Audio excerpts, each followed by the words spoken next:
عشق تو لازوال ہوتا ہے بائے محمد وسیم بلوچ۔ وقت کے دامن میں گنجائش باقی ہے، ابھی تک میری آزمائش باقی ہے۔ مکین تو کب سے جا چکا ہے، مکان کہتا ہے آزمائش باقی ہے۔ اسکلم محمد وسیم۔ اللہ اکبر اللہ اکبر۔ مسجد میں فجر کی اذان کی آواز گونجی۔ اللہ اکبر اللہ اکبر۔ حمزہ حمزہ اٹھ جاؤ، نماز کا وقت ہو گیا ہے، مسجد چلو۔ توقع کے عین مطابق اس کے باپ نے اسے آواز دی، کیونکہ اس کے باپ کو فجر کے بعد سونا سخت ناپسند تھا، اور اکثر نماز نہ پڑھنے پر اس کو اپنے باپ سے ڈانٹ بھی پڑتی تھی۔ اچھا ابو آ رہا ہوں، حمزہ نے جلدی سے اٹھتے ہوئے جواب دیا، کیونکہ وہ جانتا تھا کہ ذرا سی تاخیر بھی اس کے باپ کی ناراضگی کا سبب بن سکتی تھی۔ جاوید کو بھی اٹھا دو، دیکھو کس طرح گدھے بیچ کے سو رہا ہے، کوئی ہوش ہی نہیں ہے کہ اذان ہو رہی ہے۔ اللہ ناراض ہوتا ہے کہ میں اپنے بندے کو پکار رہا ہوں جبکہ بندہ بے فکری سے سو رہا ہے۔ کل کو کس منہ سے اس کا سامنا کروں گے جب وہ سوال کرے گا کہ میں نے تو دن میں 5 بار تمہیں پکارا تھا تو تم آئے کیوں نہیں تھے؟ اس کا باپ ڈانٹتا ہوا مسجد کے لیے گھر سے نکل گیا۔ جاوید جاوید اٹھو یار، ابو مسجد چلا گیا ہے، ہم نہ گئے تو وہ واپس آ کر خفا ہوگا۔ حمزہ نے بھائی کو جگایا۔ کیا ہے یار، ابو نہ تو خود سوتے ہیں اور نہ ہمیں سونے دیتے ہیں، قسم سے ساری رات اسی ڈر میں گزر جاتی ہے کہ کب ابو آواز دے ابا نہ ہوا ہٹلر ہو گیا ہے۔ جاوید نے تنک کر کہا۔ جاوید بری بات ہے، ابو آپ لوگوں کو نماز کے لیے کہتے ہیں، کوئی ہل چلانے کے لیے نہیں بھیجتے۔ ان کی بڑی بہن ہادیہ نے ڈانٹا، وہ بھی اٹھ کے نماز کی تیاری کر رہی تھی۔ چلو اٹھو، شاباش، جماعت کا وقت نکل جائے گا، ہادیہ نے پیار سے سمجھایا۔ کیا ہے یار، لوگ اللہ کے ڈر سے نماز پڑھتے ہیں اور ہم ابو کے ڈر سے، جاوید نے رونی شکل بنا کر کہا اور مسجد جانے کے لیے جوتے تلاش کرنے لگا۔ پھر وہی بری بات، اللہ ناراض ہوتا ہے، ہادیہ نے نرمی سے کہا، اور وہ دونوں بھائی خاموشی سے نماز پڑھنے کے لیے مسجد چلے گئے۔ حمزہ علی اور جاوید 2 بھائی اور 1 بہن ہیں۔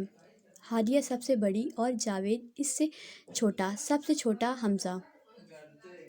اس کی امی اسی وقت فوت ہو گئی تھیں جب حمزہ بہت چھوٹا تھا۔ اس کے باپ ظفر بہت دیندار آدمی تھا اور نماز روزے کا پابند تھا، اور اپنے بچوں کو بھی وہ سختی سے نماز اور روزے کی تلقین کرتا رہتا تھا۔ اس لیے بچپن سے ہی ہادیہ نے دونوں کو ماں بن کر پالا پوسا تھا، اور سچ تو یہ تھا کہ ہادیہ نے کبھی بھی ان دونوں کو ماں کی کمی محسوس ہی نہیں ہونے دی تھی۔ سعدیہ بیٹا کہاں جا رہی ہو؟ اس کی ماں نے کچن میں کھڑے کھڑے آواز لگائی۔ او ہو موم، آپ سے کتنی بار کہا ہے کہ جب میں کہیں جا رہی ہوتی ہوں تو پیچھے سے آواز نہ دیا کریں، مجھے اچھا نہیں لگتا۔ سعدیہ نے تنک کر جواب دیا، ایک شوخ بے باک اور چنچل لڑکی، لیکن موم کی جان، آخر پتہ بھی تو چلے کہ کہاں جا رہی ہو، کب آؤ گی؟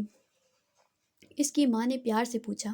میری دوست مشل کے برتھ ڈے پارٹی ہے، وہاں جا رہی ہوں، اور واپسی پر مجھے دیر ہو جائے گی۔ سعدیہ نے جان چھڑائی۔ اچھا بیٹا ضرور جاؤ، لیکن کوشش کرنا جلد گھر آ جاؤ، کیونکہ پھر مجھے اور تمہارے پاپا کو فکر رہتی ہے۔ اس کی ماں نے اجازت دینے کے ساتھ ساتھ تاکید بھی کی۔ موم پلیز، آپ لیکچر دینا بند کریں گی آپ؟ سعدیہ نے تنگ آ کر کہا۔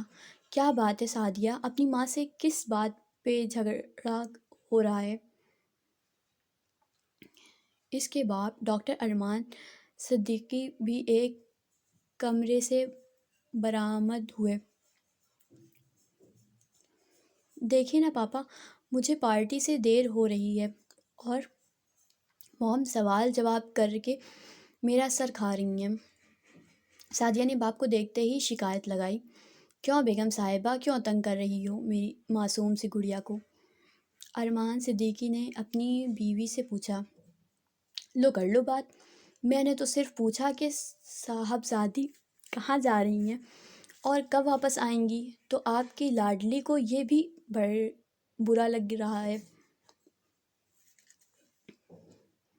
بیگم نے بھی شکوہ کیا، تو مت پوچھا کرو نا یار، وہ کوئی نادان نہیں ہے۔ اچھا جاؤ بیٹا، تمہیں دیر ہو رہی ہے۔ ارمان صدیقی نے سعدیہ کو جانے کا اشارہ کیا۔ لو یو پاپا کہتی ہوئے اپنی گاڑی کی طرف بڑھ گئی۔ ویسے آپ بھی حد کرتے ہیں ڈاکٹر صاحب، جوان بچی ہے، اتنی ڈھیل دینا مناسب نہیں ہے۔ بیگم شکوہ کرتی ہوئے دوبارہ کچن کی طرف بڑھ گئیں۔ کوئی بات نہیں بیگم، یہی تو دن ہے انجوائے کرنے کے اور گھومنے پھرنے کے، بعد میں جب بیچاری اپنے گھر کی ہو جائے گی تو پھر کہاں رہے گی یہ آزادی۔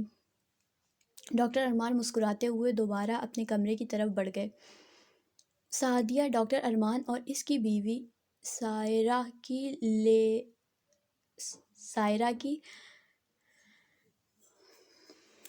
بالغ بیٹی تھی۔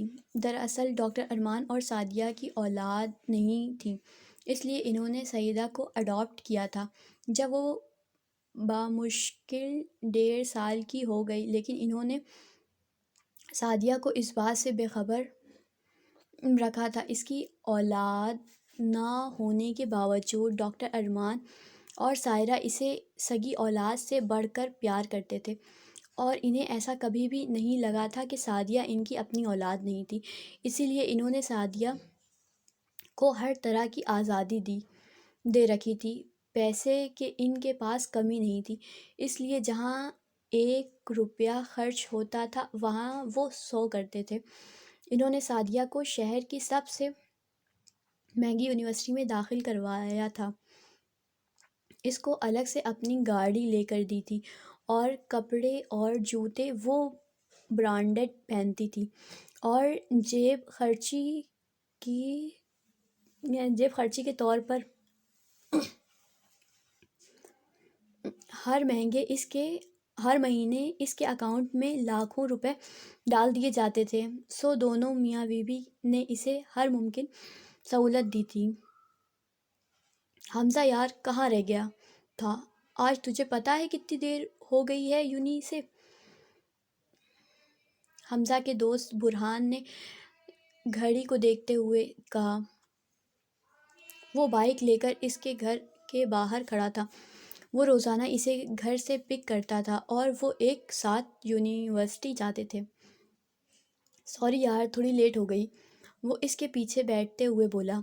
تھوڑی نہیں جناب، کافی دیر ہو گئی ہے، برہان نے جواب میں کہا۔ اچھا اب چل بھی نا یار، سارا دن ادھر ہی کھڑے رہو گے؟ حمزہ نے اسے چلنے کا اشارہ کرتے ہوئے کہا۔ بھلائی کا بھی کوئی زمانہ نہیں ہے یار، خود اتنی دیر کر دی اور اب ایسے کہہ رہا ہے جیسے لیٹ تم نہیں میں آیا ہوں، برہان نے خفگی سے کہا اور بائیک اسٹارٹ کر کے آگے کی طرف بڑھ گئے۔ بیٹا، انسان کی زندگی کا مقصد صرف یہ نہیں کہ پڑھ لکھ کر نوکری کر لے، جب بوڑھے ہو گئے تو پینشن لے کر گھر بیٹھ گئے اور آخر کار دنیاوی مال کا لالچ دل میں لیے اس دنیا سے چلے گئے۔ یہ زندگی کا مقصد نہیں ہے۔ ہم 50 یا 60 سال کی زندگی کے لیے کتنی تکلیف برداشت کرتے ہیں اور دائمی زندگی کے لیے کوئی تیاری نہیں کرتے۔ اللہ پاک نے انسان کو اس لیے پیدا نہیں کیا تھا کہ وہ ساری زندگی دنیاوی لالچ میں گزار دے، بلکہ اللہ رب العزت نے جنوں اور انسوں کو اپنی عبادت کے لیے پیدا کیا تھا، کیونکہ رزق دینے کا وعدہ تو اس پاک ذات نے خود کیا ہے۔ اور لیکن افسوس کہ ہم اپنی اصلی مقصد کو بھول گئے ہیں اور پیٹ پالنے کے لیے اپنے پالنے والے کو ہی بھول بیٹھے ہیں۔ حمزہ کا باپ ظفر، حمزہ کے باپ ظفر کی باتیں سیدھے دل میں اتر رہی تھیں۔ ہادیہ بڑی توجہ اور دلچسپی سے باپ کی باتیں سن رہی تھی، جبکہ جاوید اور حمزہ مجبوراً باپ کے سامنے احترام میں سر جھکائے کھڑے تھے۔ جاوید، آج پھر تم نے نماز باجماعت نہیں پڑھی؟ ظفر نے اپنی بات ختم کر کے جاوید کی طرف رخ کیا، اور جاوید اس سوال کے لیے بالکل تیار بیٹھا تھا۔ وہ شروع سے ہی سمجھ گیا تھا کہ اس کا باپ کیوں سمجھا رہا ہے۔ سوری ابو، میں بس اٹھ ہی رہا تھا کہ دوبارہ آنکھ لگ گئی اور پتہ ہی نہیں چلا، اور پھر دیر سے آنکھ کھلی، جس کی وجہ سے باجماعت نماز نہیں پڑھ سکا۔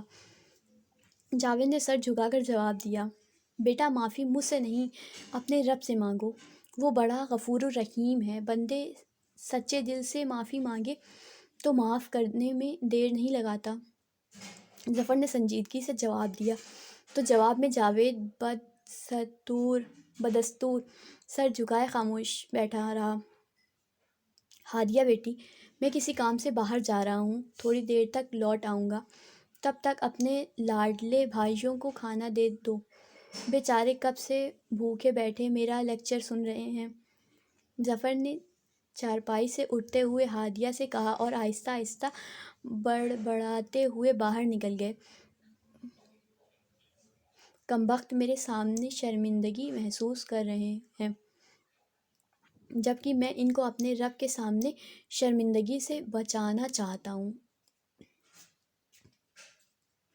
برہان یار، تمہارا کیا خیال ہے؟ مجھے بھی کالج میں ہونے والے سالانہ بزم ادب کے پروگرام میں حصہ لینا چاہیے۔ حمزہ نے اس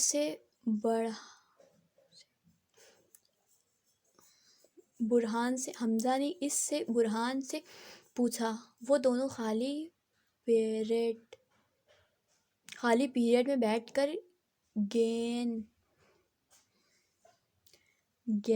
گپیں ہانک رہے تھے۔ خدا کے لیے یار کوئی اور حصہ لے،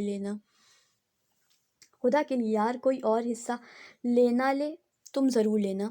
سارا سال اپنے گھٹیا شعر سنا سنا کر میرا دماغ چاٹ گیا۔ برہان نے باقاعدہ اس کے سامنے ہاتھ جوڑ دیے۔ ویسے یار، تقریباً تیرے پھٹے منہ۔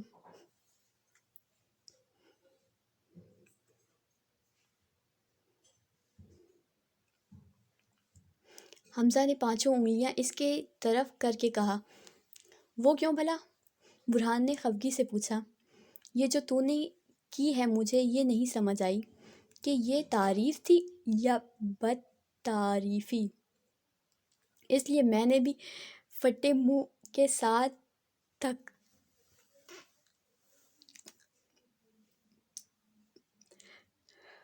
تقریباً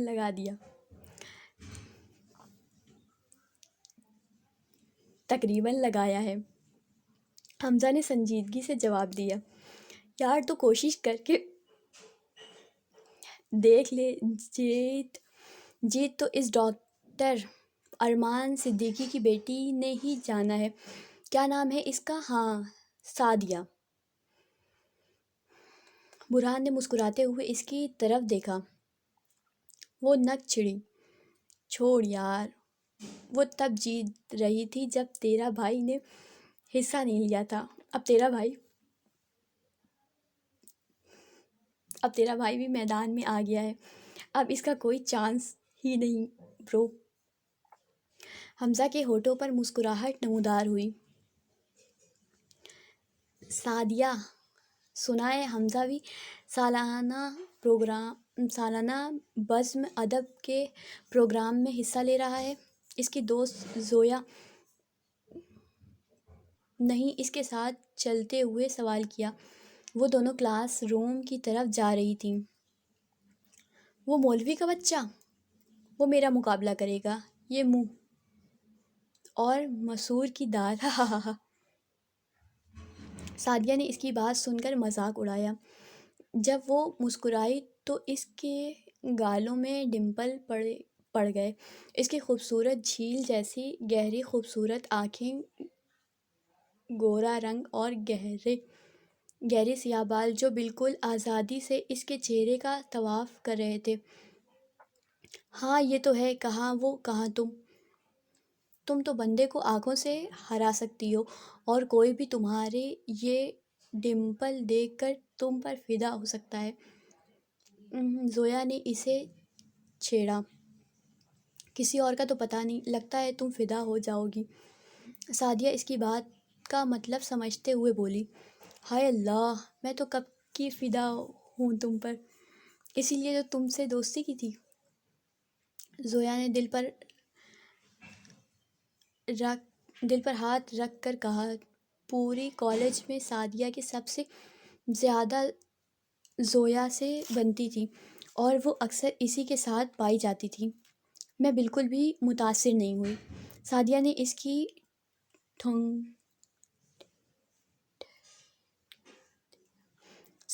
اس کو ٹھنگا دکھایا۔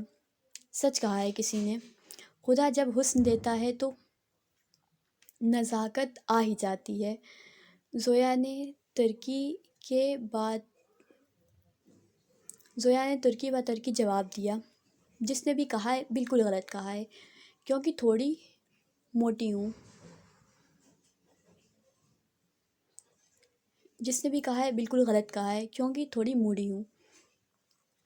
سعدیہ ایک بار پھر مسکرائی تو ڈمپل نمایاں ہو گئے۔ یار تم کیسی پتھر دل لڑکی ہو، سینکڑوں لڑکے تم پر مرتے ہیں اور تمہارا دل کسی پر بھی نہیں آتا۔ زویا نے جیسے شکوہ کیا، مجھے دیکھ کر مرنے والے نہیں، مجھے ایسا لڑکا چاہیے جو مجھے دیکھ کر جی اٹھے۔ سعدیہ نے اپنی ہی بات پر کہکہا لگایا، تمہارا کچھ نہیں ہو سکتا، چلو کلاس کا ٹائم ہو گیا ہے۔ زویا نے تعصب سے سر ہلایا اور وہ مسکراتے ہوئے اس کے ساتھ کلاس میں داخل ہو گئی۔ برہان یار بھوک لگی ہے، برگر کھاؤ گے؟ حمزہ نے برگر شاپ پر نظر پڑتے ہی برہان سے پوچھا، کیونکہ بھوک سے اس کا برا حال تھا اور وہ آج کالج سے سیدھا مارکیٹ آئے تھے کیونکہ حمزہ نے کچھ بکس لینی تھی۔ تم کھلاؤ گے تو ضرور کھاؤں گا۔ برہان نے دانت نکالے، منحوس آدمی، کبھی جیب سے پیسے لگا کر کچھ کھا